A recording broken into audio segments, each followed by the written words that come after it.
कच्ची शराब का काला बाजार। भट्टियों में खुलेआम तैयार होती है कच्ची हथकढ़ शराब। कहीं तो पूरा गांव ही है कच्ची शराब का बाजार। उदासीनता के कारण सरकार के प्रयास भी हो जाते हैं विफल। धार्मिक स्थलों के आसपास भी खुलेआम बिक रही है कच्ची शराब। धधकती भट्टियों पर तैयार होने वाली कच्ची हथकढ़ शराब पर तमाम कवायदों के बाद भी अंकुश नहीं लग पाया है। यहाँ अवैध तरीके से बिक्री करने का कारोबार आराम से फल फूल रहा है, जिसका नतीजा ये है कि लोग जमकर कच्ची शराब का सेवन कर रहे हैं, जिससे कई परिवार टूट रहे हैं तो वहीं युवा असमय ही काल कवलित हो रहे हैं। यूं तो क्षेत्र के कई गांव में कच्ची शराब बनाने का काम चल रहा है, लेकिन छबड़ा गुगोर मार्ग पर स्थित लक्ष्मीपुरा गांव में तो इसने लघु उद्योगों का रूप ले लिया है। स्थिति ये है कि गांव में खुलेआम कच्ची शराब बनाई जा रही है। दिन रात घर घर के सामने कच्ची शराब की भट्टियां धधकती हैं एवं शराब तैयार होती हैं। क्षेत्र में अवैध रूप से कच्ची हथकढ़ शराब बनाने का धंधा अपने पूर्ण चरम पर है और इसने अब कस्बे में भी पैर पसार लिया है।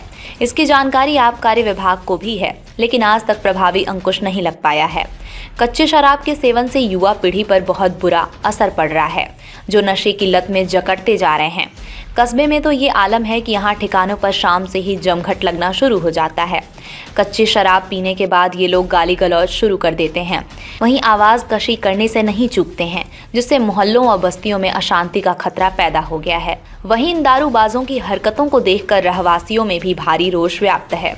यहाँ जानलेवा हथकढ़ कच्ची शराब महज 12 से 20 रुपए में आसानी से मिल जाती है। ऐसा भी नहीं है कि इस अवैध कारोबार की जानकारी आबकारी विभाग को न हो, लेकिन ये विभाग अपनी सुस्ती का ही परिचय दे रहा है। धार्मिक स्थल व स्कूल के समीप बिक रही हथकढ़ शराब।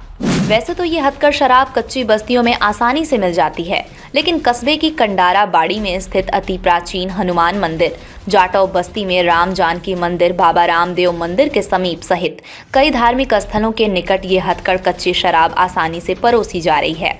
अस्पताल के सामने मोती कॉलोनी में भी ये जानलेवा हथकढ़ शराब बेची जा रही है।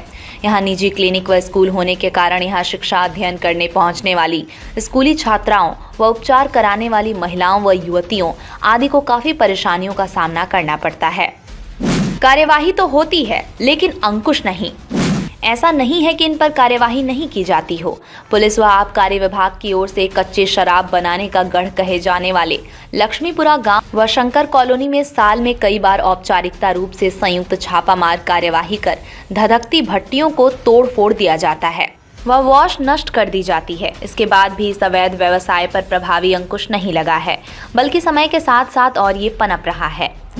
जानलेवा है कच्ची शराब। जानकारों की माने तो सड़ा हुआ महुआ और गुड़ के मिश्रण से बनाई गई इस शराब में यूरिया भी मिलाया जाता है, जिससे ये जहरीली बन जाती है। वॉश नष्ट करने के दौरान जहरीले कीट व मरी छिपकलियां तक इसमें पड़ी मिली होती हैं, जो जानलेवा साबित हो सकती हैं। छोड़ना चाहते हैं, लेकिन करें क्या? कच्ची शराब बनाने में लिप्त कुछ लोगों का कहना है कि धंधे नहीं हैं, क्या करें, जमीनें भी कम है, हर वर्ष फसलें खराब हो रही हैं। सरकार ने कुछ वर्ष पूर्व नवजीवन योजना चलाकर गांव के कुछ लोगों को लोन बांट दिए, लेकिन इतनी छोटी राशि से आजकल क्या धंधा होता है। प्रशिक्षण भी दिया, लेकिन काम कहां से करें। बाद में सरकार ने भी कोई ध्यान नहीं दिया। हम खुद इस धंधे से छुटकारा पाना चाहते हैं।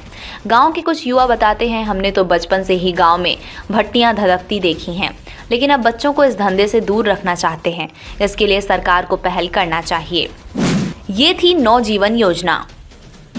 सरकार द्वारा आबकारी विभाग के माध्यम से कच्ची शराब के व्यवसाय पर अंकुश लगाने एवं इस धंधे में लिप्त लोगों को जीवन स्तर सुधारने व इन्हें समाज की मुख्य धारा से जोड़ने के लिए कुछ वर्ष पूर्व नवजीवन योजना की शुरुआत की गई थी, जिसमें इस धंधे में लिप्त परिवारों को रोजगार से जोड़ने का कार्यक्रम था, जिसके तहत सरकार द्वारा इस गांव के कुछ लोगों को ऋण भी बांटे गए थे एवं महिला एवं पुरुषों को शिविर लगाकर तकनीकी व व्यावसायिक कार्यों का प्रशिक्षण भी दिया था।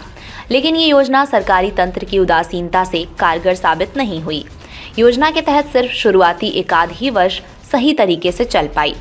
बांट दिए, लेकिन इतनी छोटी राशि से आजकल क्या धंधा होता है। प्रशिक्षण भी दिया, लेकिन काम कहाँ से करें।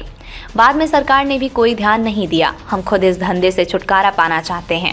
गांव के कुछ युवा बताते हैं, हमने तो बचपन से ही गांव में भट्टियां धधकती देखी हैं, लेकिन अब बच्चों को इस धंधे से दूर रखना चाहते हैं। इसके लिए सरकार को पहल करना चाहिए। छबड़ा आबकारी प्रहराधिकारी मदन लाल मीणा का कहना है कि पूर्व में भी कई बार गांव लक्ष्मीपुरा शंकर कॉलोनी में प्रभावी कार्यवाही की जा चुकी है और आगे भी कार्यवाही जारी रहेगी। वहीं जल्द अब कस्बे में ऐसे लोगों की धरपकड़ की जाएगी। छबड़ा से धरा डिजिटल के लिए श्याम सुंदर यादव की रिपोर्ट।